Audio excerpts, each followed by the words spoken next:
It's within the course of humanity to manifest a legacy, to have your actions in this lifetime cement themselves into history and be remembered. The beginning of one story is just as important as the ending. As Dr. Hiralux stated, a person only dies when we forget them. The same concept reflects the demise of Rooks-Dizabek and sheds a darker light on the world of One Piece. One Piece is an extensive, massive, sprawling story that envelops the lives of countless characters, impacting the world at large. We have the likes of Goldie Roger, who became the Pirate King, Whitebeard, who died standing, claiming that the One Piece was real, and Odin, who was born to boil. Each became a pillar for their era, their names forged through the annals of time, and it were circumstances like these that inspired the likes of Kaido. I think Kaido is one of the most relatable villains in One Piece. Now, I'm not saying I'm Kaido. I mean, he's a 710 centimeter tall beast of a man. Yes, I did the Google search, and for some reason, it came up in centimeters, so let's just roll with it. But there's this sentiment within his struggles that anyone can relate to, and that's the desire to be remembered. When it comes to Kaido, you have to look at the big picture of One Piece. In One Piece, morality is individualistic. Every force has a concrete ideology, a system of beliefs that makes up their personality and motivations. And Kaido, the king of beasts, believes in Darwinism. Kaido was a god amongst men. He was so great that in a 1v1, you always bet on Kaido. It was practically common sense. He's tasted failure several times, but that always made him stronger. Kaido was the type of guy who would intentionally get captured by the Marines so he could steal their food. By the age of 10, Kaido was the strongest soldier in his country that made their money from waging wars. That was how they paid their celestial tribute. It never made sense to Kaido how the celestial dragons could boss anyone around. Kaido believed in the survival of the fittest, where the strong survive and decide the pecking order. And so, he chose to reject it. At the age of 15, he joins the Rocks Pirates, a crew filled with literal monsters. Eventually, the events of God Valley transpired, ending with Rocks' defeat and his erasure from history. The death of Rooks-Dizabek traumatized Kaido, because he was a pirate as significant, if not greater than Roger, and in the blink of an eye, he was extinguished.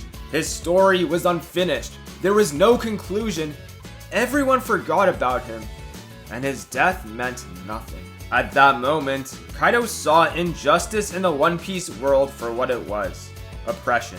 The Marines and Celestial Dragons have absolute authority. They can erase someone's name from reality and no one will know about it because they control the propaganda. The Celestial Dragons don't have power comparable to Kaido, but they oppress the world nonetheless. And this unfair system baffled Kaido. And as a former member of the Rocks Pirates, it was his fate to change the era, to bring the world towards his perverse ideal of equality and showcase that anarchy is freedom.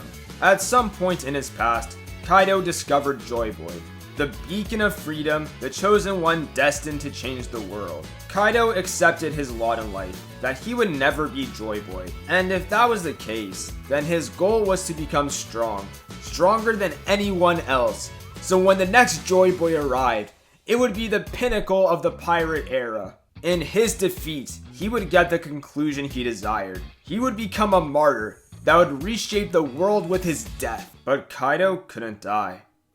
No one could kill Kaido.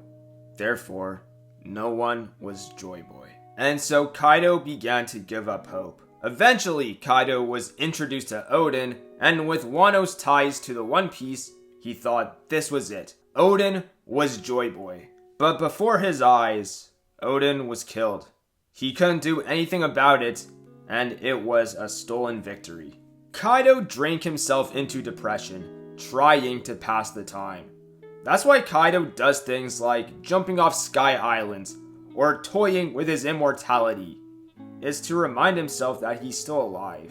Frustrated with a fate he can never change, Kaido became the one thing he hated the most, an oppressor. Kaido corrupted Wano with pollution and exploitation, and no one was free. But a single ray of hope existed, and that was Luffy. It's speculated that when Kaido and King headed towards Marineford to experience the greatest war in the current era, Shanks stopped him through diplomacy. Shanks implied that the next Joy Boy was at Marineford, and if he entered the conflict, he would never get the ending he desired. And so Kaido agreed, and he waited for Luffy to arrive. In contrast to Kaido, Luffy was not born incredibly strong. He continued to persevere, working on himself so he could create a world where everyone could eat. Luffy and by extension Joy Boy are liberators, and Kaido was in dire need of liberation. Since the death of Rocks, Kaido was stuck in a capsule of time, enslaved by his own trauma. The shadow of fate haunted him,